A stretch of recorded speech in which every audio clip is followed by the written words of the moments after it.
Welcome to your sleep story. I'm so glad you're here tonight. Whatever this day was, however long it felt, however much it held, it is behind you now. Completely behind you.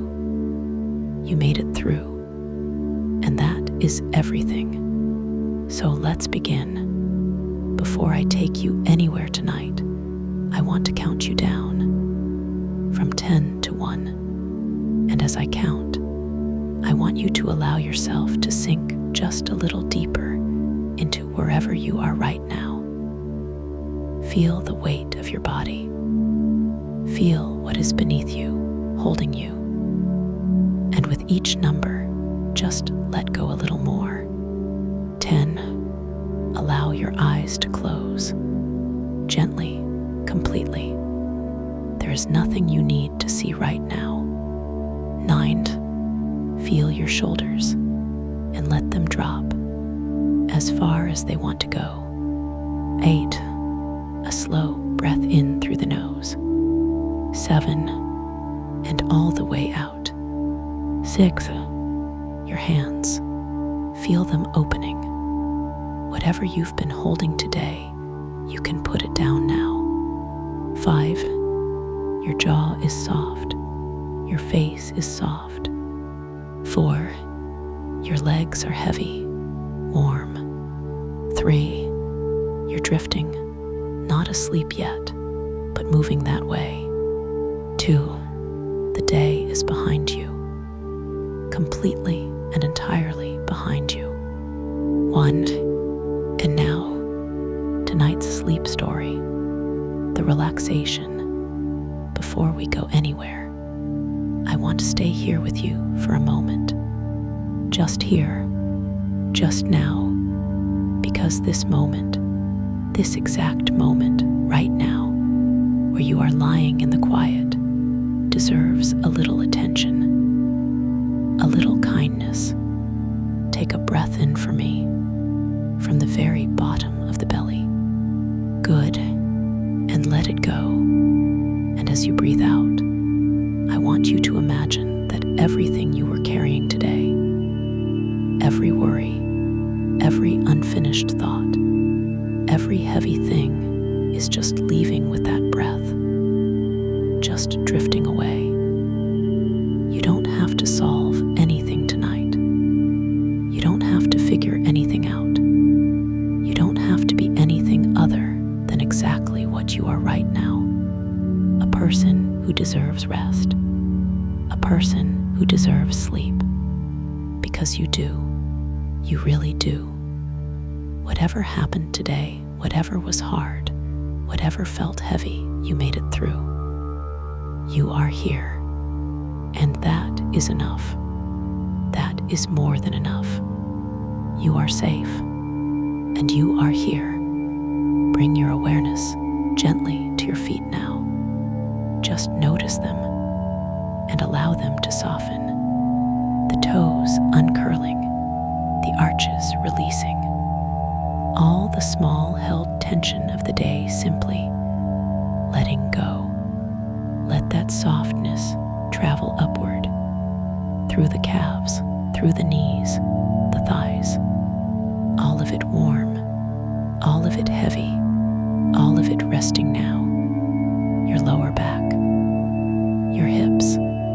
Allow yourself to feel the surface beneath you taking your weight completely, fully. You don't have to hold yourself up anymore. The bed has you. The lavender has you. The belly soft. The chest soft. The heart beating steadily as it always has, as it always will. Your shoulders dropping, your arms heavy and warm, your hands open and still, the neck long and loose, and your face, let the jaw go. Let the forehead smooth.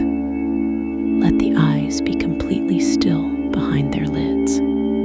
There you are, from the top of your head to the tips of your toes, completely soft, completely warm, completely at rest. You've done beautifully. Now, let me take you somewhere the lavender grows right up to the windows, and the inn has been here since before anyone can remember. And the room is warm, and the bed is deep, and the evening is entirely given over to rest. Come with me. The lane. Imagine a lane in the countryside, the kind you almost miss. A small sign at the junction, white paint on a piece of old wood, the lettering slightly faded, slightly uneven. The name of the inn, an arrow pointing left. You turn left. The lane is narrow, hedgerows on both sides, not the tamed hedgerows of a kept country road, but the old kind, the kind that has been growing without much interference for a very long time. Hawthorn and elderflower and wild rose, all of it grown together into something dense and complicated and entirely its own. The lane wins, not dramatically, just follows the shape of the land, finding the easiest path, the way lanes always did before anyone thought to make roads straight. And then, the lavender, before you see the inn, the lavender, on both sides of the lane now, the hedgerows giving way to the lavender fields that belong to the inn.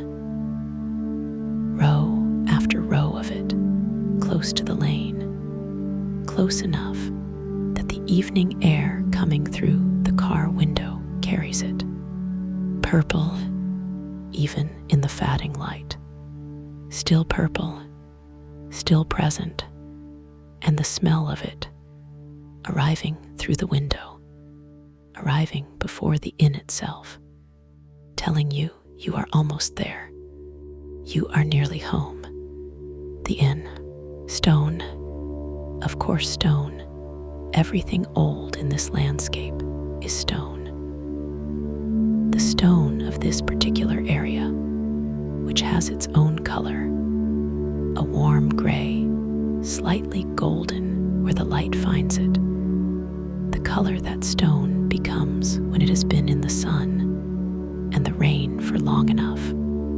The inn is low, 2 stories, the lower one in stone, the upper one in stone also, but with the addition of the old beams that show through the plaster, the construction of a building that was extended and modified over centuries without losing its essential character. The sign, hanging from an iron bracket above the door, a painted sign, a spray of lavender on a dark ground, and below it the name, the Lavender Inn. The paint not new but not neglected, repainted when it needs repainting. The door, heavy oak, iron hinges, a brass handle worn bright from use, lights in the windows, warm amber, the lights of a place that is occupied, that is expecting you, that has been expecting guests since it first opened its doors, which was a very long time ago. You park, you step out, the air, the lavender smell, stronger here, the fields pressing close to the building on 3 sides, the air of the inn surrounded by it. You breathe it, and you know you have arrived somewhere that is going to take care of you. Margaret. Behind the desk, a woman, 63. Her hair silver, not gray, genuinely silver. The kind of silver that certain people's hair becomes when it goes white and catches the light. Her eyes the kind that have seen everything this inn has seen and found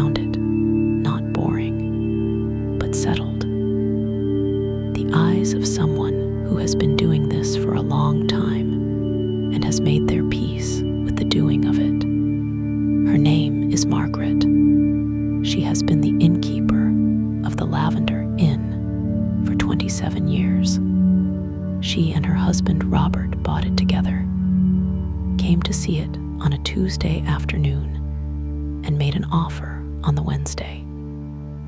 She tells this story to guests sometimes when they ask.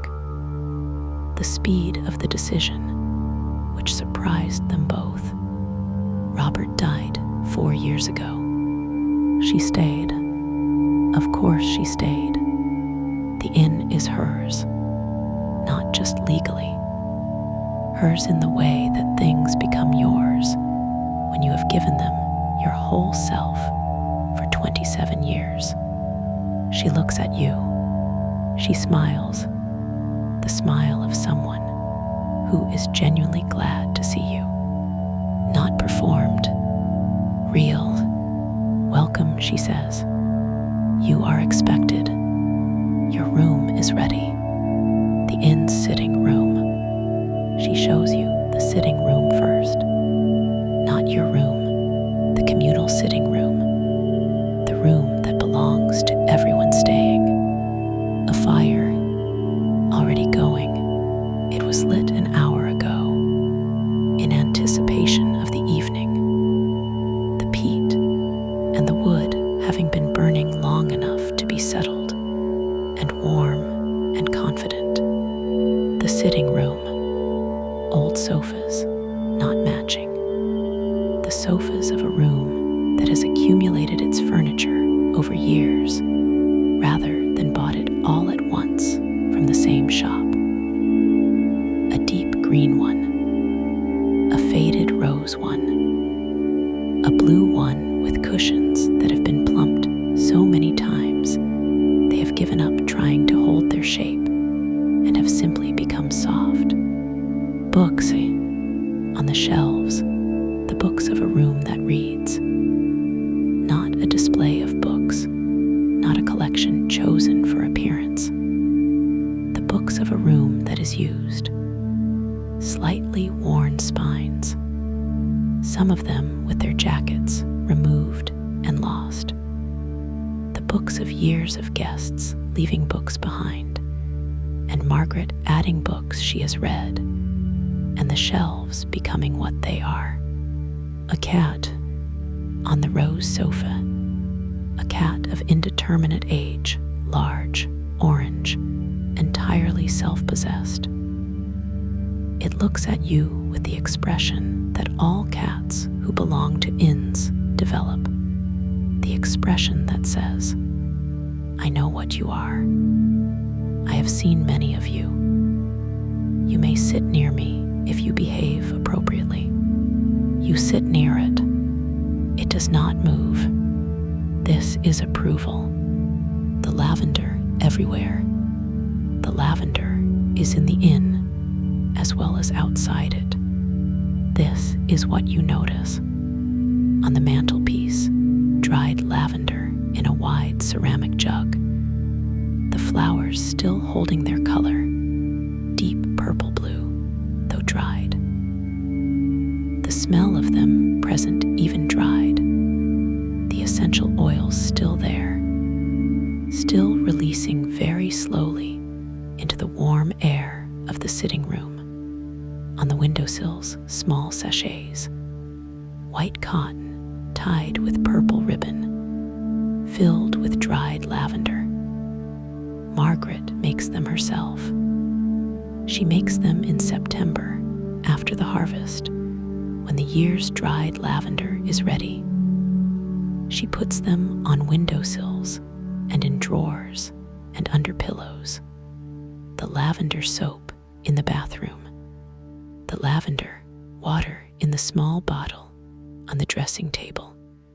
The lavender linen spray that Margaret uses on the sheets. Not overwhelming, never overwhelming, simply present. The inn infused with it. The smell of the fields outside brought inside.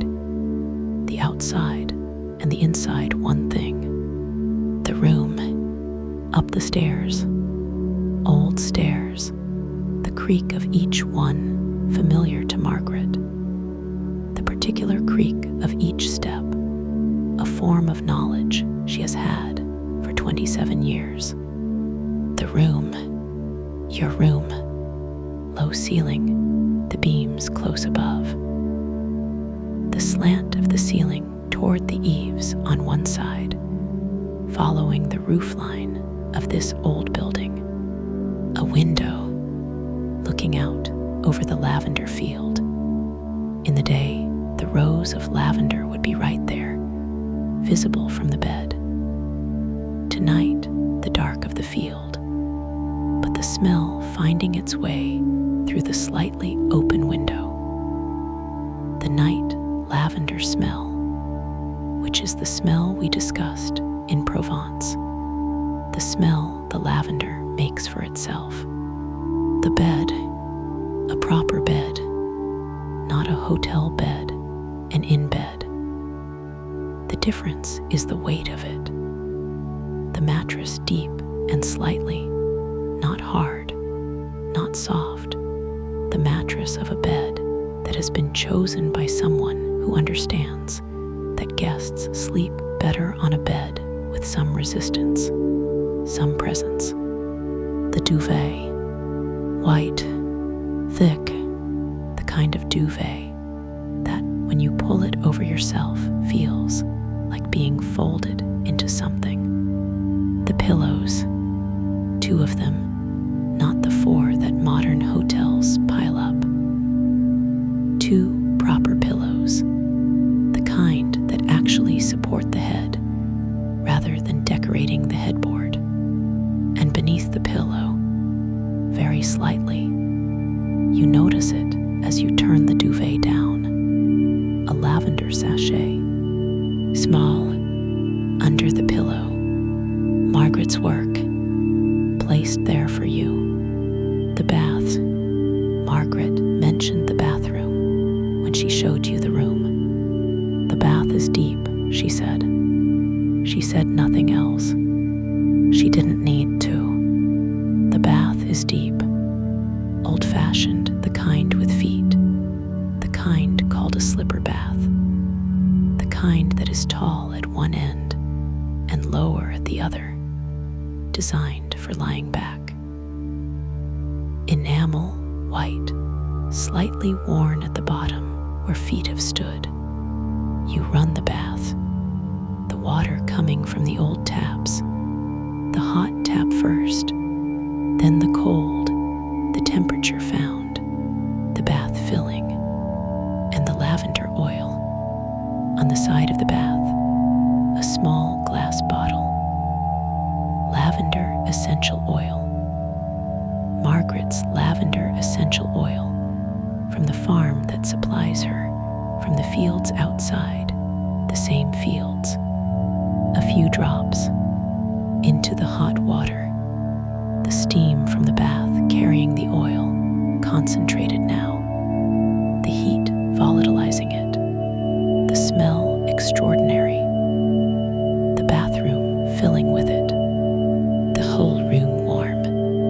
You get in, the water, hot, deep, the lavender in the steam around you, the smell of it, and everything, every held thing, every carried thing, everything that the day required begins to let go. The bath, doing what baths do when they are hot and deep. And there is lavender in the water, working on you, quietly, without asking for your cooperation, simply working. The evening meal, the dining room, small, only 6 tables, and tonight only 4 of them occupied. The other guests, a couple from the city, clearly unwinding. An older woman alone who has been coming here every autumn for 11 years, Margaret told you. She always books the same room. The menu, handwritten. Margaret writes it herself each day, depending on what is available, the local suppliers, the kitchen garden, the season. Tonight, a soup first, leek and potato. the leeks from the kitchen garden, the stock made here, the bread that comes with it from the village bakery 5 miles away, a mane of lamb, local lamb, the lamb of the hills around this inn, slow cooked, the flavor of the grass, and the weather of these hills in the meat, and cheese, the local cheeses on a board, with the chutney that Margaret makes in autumn from the garden's surplus. You eat, slowly, the soup warm in a way that enters the body directly. The lamb, the taste of a countryside that has been working all year. The cheese at the end, and the last of the wine. A glass, a small glass, just enough. The dining room quiet around you. The fire in the corner. The other guests in their own worlds. The evening doing what evenings at inns do. Persuading you that this is what evenings are for. The sitting room again. After the meal, you go back to the sitting room. The cat is still on the rose sofa. You sit on the green one. The fire has settled further.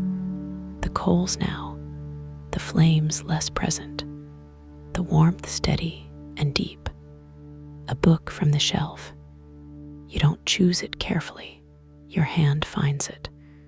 The way it always finds the right thing in places like this. A novel, not new. The pages slightly yellowed. You open it. You read a page, and then another, and then you are not quite reading. The book is open. The words are there, but your eyes have softened, and the words are present, but not being processed. The book simply a companion for the sitting. The cat has moved. You didn't see it happen, but it has moved. It is now on the arm of your sofa, not on your lap. That would be too much. On the arm, within the radius of your warmth. The cat finding its position. The evening finding its position. The fire burning low. Margaret in. Margaret is in the kitchen. The sounds of the kitchen at the end of the evening. The cleaning. The preparation for morning. The sounds that the guests hear as background, as the evidence of the inn continuing to take care of itself, taking care of them. She has been doing this since she and Robert came to see the place on a Tuesday afternoon. The inn was already old then. It has been an inn since 1847. She is the 5th keeper of it. Each keeper has left something. The kitchen garden was the 2nd keeper's, planted in the 1870s, still producing. The window seat in the room at the end of the corridor was the 3rd keeper's, built for a guest who needed to convalesce and spent 3 months here. The cat, well, the cat is the current cat, but there has always been a cat. The inn insisting on a cat the way an inn should. Margaret's contribution. The lavender. She planted the fields in her 3rd year here. They were not lavender fields before her. She turned them into lavender fields because she loved lavender, and because she thought the guests would love lavender, and because the soil on this hillside was exactly right for it. She was right about all 3. The lavender is her mark on this place. The way Miriam's leaf is her mark. The way the small bottle of oil is Isabel's mark. The lavender, her gift to the inn, and through the inn to everyone who stays. The bed, up the stairs again, the old creak of each step, the corridor low-ceilinged, slightly uneven, the floor slightly tilted by the settling of 300 years. Your door, your room, the lamp already on, a low lamp, the kind that makes the room amber rather than bright, the kind that is exactly right for the end of an evening, the window slightly open, the night air from the lavender field, the smell of it, the lavender at night, present, cool, the smell that the lavender makes in the dark, for itself, for whoever is here to receive it. You sit on the edge of the bed, the mattress receiving you. You reach under the pillow, the sachet. You hold it, very small, the dried lavender inside it, the cotton bag, the purple ribbon. Margaret made this for you, or for whoever would need it tonight, for the person who would be in this room on this night, needing exactly this. You hold it, you breathe it, and something, the last something, the thing that has been holding on longest, the thing that survived the bath and the meal and the fire and the book. Let's go. Growing still. The lamp is low. The window is slightly open. The lavender is outside. The sachet is in your hand. The inn is around you. It's 300 years of walls. It's 5 keepers. It's accumulated care. Margaret is in the kitchen, or she has finished and gone to her own room. Either way, the inn is tended. It is always tended. The cat is downstairs on its sofa. The other guests are in their rooms. The countryside is outside, dark and quiet, and full of lavender. If thoughts are arriving, and they probably are, because that is what minds do, they are not staying long.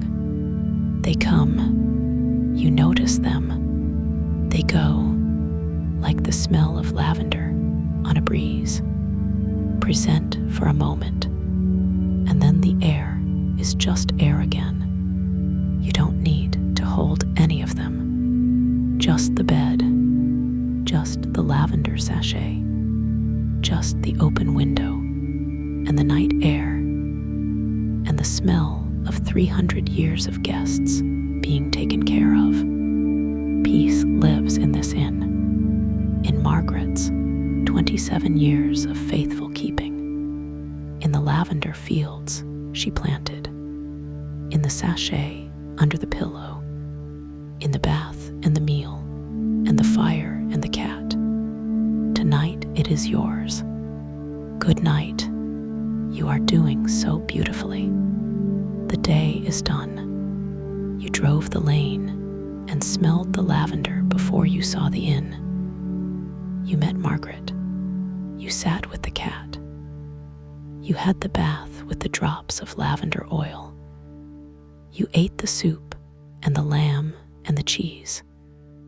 You sat by the fire with your book. The inn received you, as inns have been receiving people for 300 years, with warmth and a fire and food made with care, and a bed with a sachet under the pillow.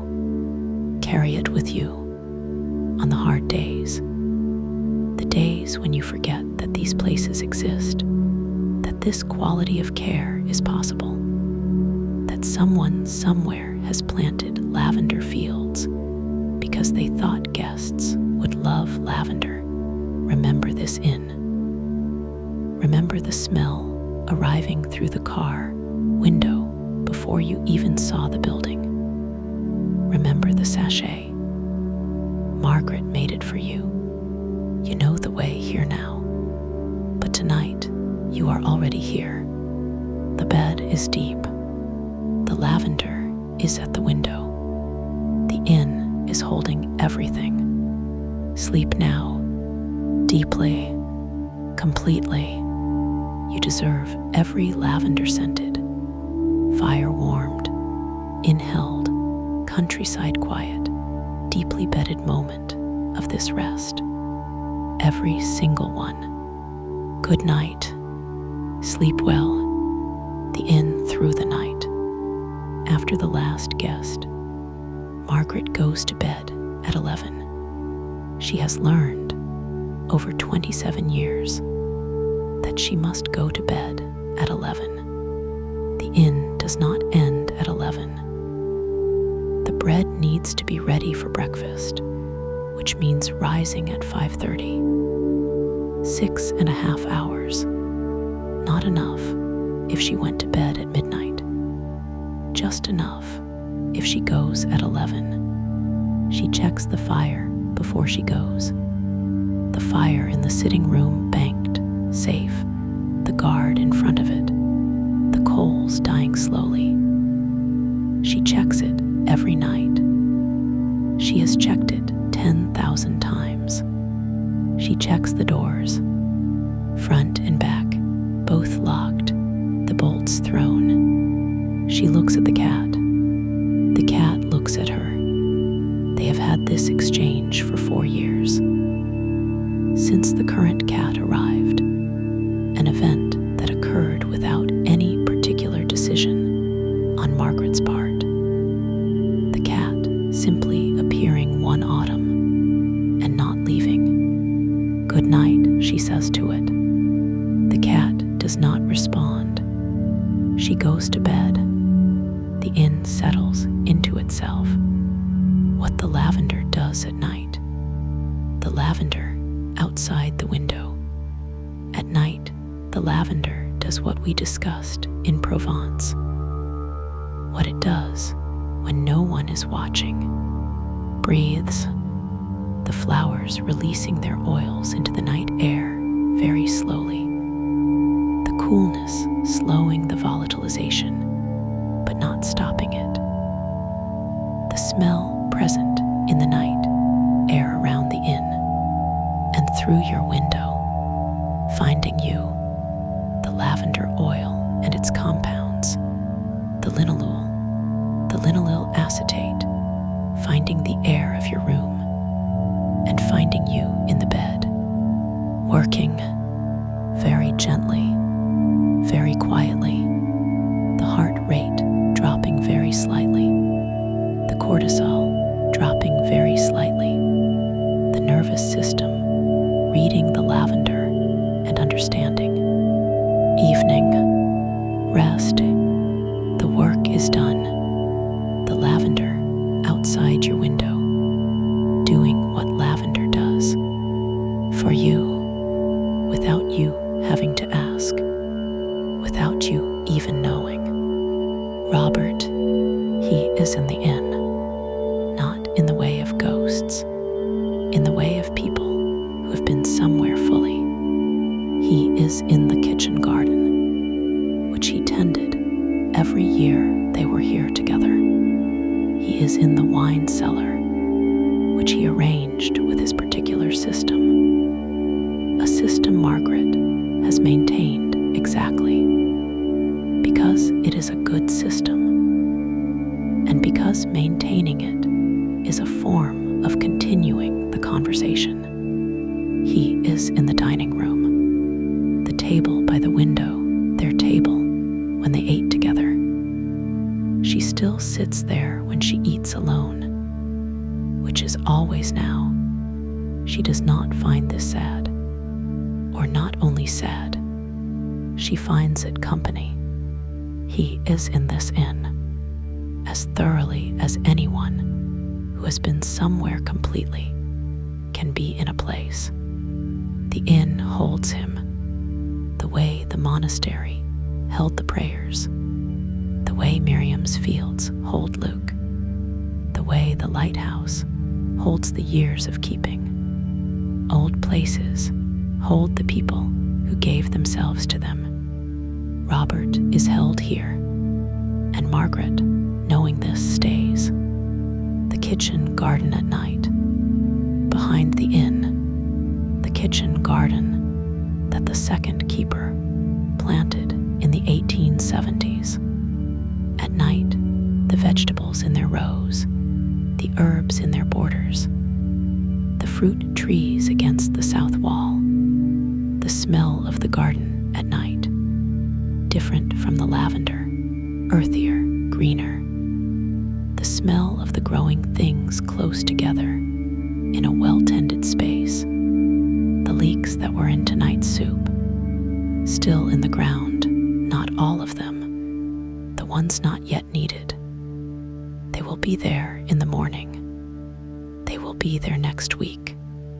The apple tree in the corner, still carrying its fruit, the late apples, the ones that stay on into November, the ones that will become the chutney that will be on the cheese board into January.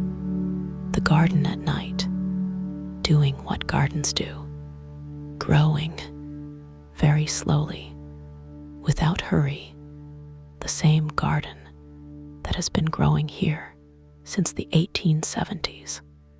Different vegetables, same soil, same care, the same earth, receiving what is planted, giving back, the guests sleeping, the 4 rooms that are occupied tonight, the couple from the city in the room at the front, the largest room. They came because they needed this. They did not say this when they booked. They said they were looking for somewhere quiet for a weekend. But the need was visible when they arrived, in the shoulders, in the eyes, in the way they both breathed very slightly differently when they stepped out of the car, and the lavender smell reached them. They are sleeping deeply, the weekend doing what weekends at the Lavender Inn do. The older woman in her room at the end of the corridor, the room she has had 11 autumns running. She has her ritual, the bath first, the meal, the book she always brings, the early night. She knows this inn better than most places she has been. She comes because it is reliable, because the reliability of it, year after year, is itself a form of rest. She is sleeping, and you, in your room, with the lavender at the window, the sachet under the pillow, the deep bed, the inn around you, 300 years of care. Sleeping. The morning. Margaret is up at 5:30. She comes down to the kitchen in the gray of the early morning, before the guests are awake, before the day has properly started. She puts the kettle on. She looks out the kitchen window at the lavender field, gray in the early light, the purple not yet present. The color comes with the full light. In the pre-dawn, the lavender is simply gray shapes in gray air. But the smell is there, always there. She breathes it, as she breathes it every morning. 27 years of mornings. She makes her tea. She begins the breakfast. The bread from yesterday to be sliced. The local eggs. The bacon from the farm down the lane. The kitchen warming. The smell of the breakfast beginning. And outside, the lavender field beginning to catch the first light. The gray becoming the faintest purple. The purple becoming more itself. The field coming back. Every morning, the lavender coming back. She watches it. As she watches it, every morning, and the morning begins. The fire is dying in the sitting room. The cat is on its sofa. The kitchen garden is growing. Robert is in the wine cellar. Robert is in the garden. Robert is at the table by the window. The lavender is at the window of your room, working quietly on your behalf. The sachet is under the pillow. Margaret is asleep. The other guests are asleep. The countryside is dark and quiet. The lavender is fragrant, and you are sleeping deeply, completely, peacefully in the Lavender Inn, in the old stone room, in the deep bed, in the lavender-scented dark. 300 years of care, all of it for you. Tonight, this is exactly where you should be. This is exactly what you deserve. Every lavender-scented, fire-warmed, inhaled, countryside quiet, deeply bedded moment. Every single one. You are safe. You are held. You are at peace. Good night, dear friend. Sleep well. Sleep deeply. Good night, and